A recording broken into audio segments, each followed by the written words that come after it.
So what's up? How we doing today? We're gonna take a look at some signature licks from BB King's Thrills Gone version. We're gonna actually just do the entire opening solo because it's too good. Can't just do part of it. And at the end of this video, I have a practice backing track with a link to it that's got all the tabs so you can follow along and try this stuff out yourself because nothing's better than watching someone play something than actually playing it yourself. But let's give a quick listen first to me playing along with the track, and then I'm going to break down each lick and see what's going to go on.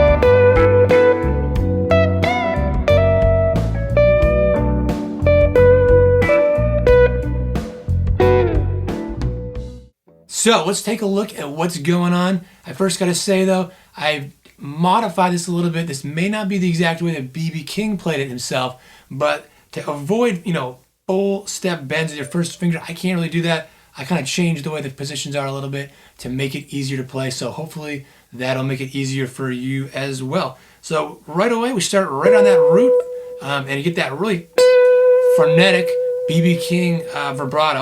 Sounds like a bee humming about in your ear, And then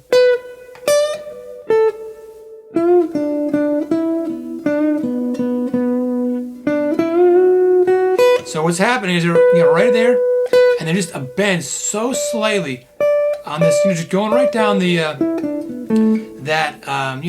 minor pentatonic scale there, and it's just slight bend there, and then a full bend here,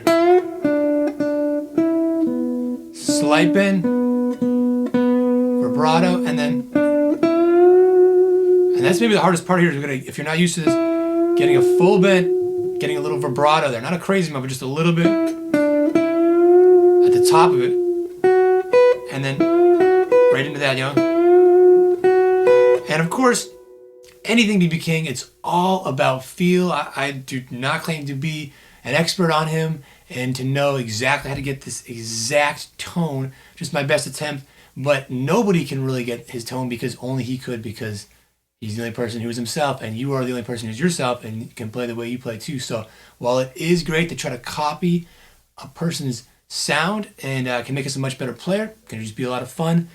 Ultimately, we want to make sure we don't get too frustrated with ourselves, that we can't nail it exactly because we can't, because we're not the same person. It's not the same kind of feeling and soul we have inside. So anyways, no, that's my second disclaimer.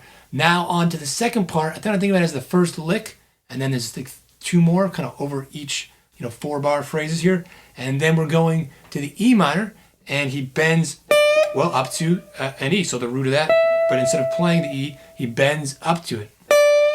And I checked out some spots. Some people wrote it out like this, like you're bending with the first finger. I can't do that, so this is where I change it here, going put the B over here so you can bend with your third finger or your pinky. And then switching back here, slight bend. So we're going like this, we're going. But instead of just playing it normally, we've got.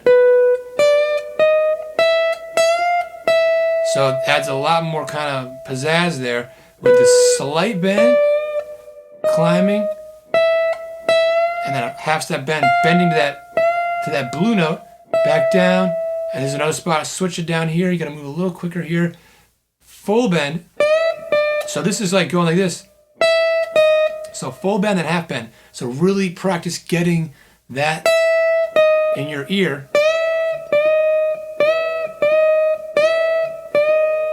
Really practice that back and forth. And then there's the last measure, those 10, 10, 7. Really quiet. You can barely even hear it. So that's the thing that you gotta really, really listen for when you look at this stuff. Say the sheet or the top of the video here. This chart it's leaving out how things really sound. It's just showing you where to play on the guitar, and that's it. That's not music. You gotta listen and you gotta make these sounds. You gotta try to do your best to recreate it and notice those dynamics. I mean, I could write in a little more things about dynamics, but it really wouldn't do that much. You gotta really hear it and feel it to know exactly how it goes. And then the last line, now it's going up to a G major 7, and then we're doing this F sharp 7 sus, it's a mouthful, and then to an F sharp 7, and then back to the 1 chord, the B minor. So when we're on this one right here, it's doing that slight bend here again. I'm sorry, it starts with the measure before, a little vibrato on the B, leads into it though. And then on the F sharp, we're going. So 12, that E, bending up, releasing, and pulling off. And then a quick 10 to 12 hammer on, and then slight bend, and then a little bit of pause. So it's a lot of this back and forth, B.B. King all the time. Oh man, he's played so well like that. That minor third bending into the root, but just ever so slightly. Like that's as far as I'll go bending my first finger. I don't, maybe sometimes I'll bend a half step, but I don't do the whole step. I just can't do it.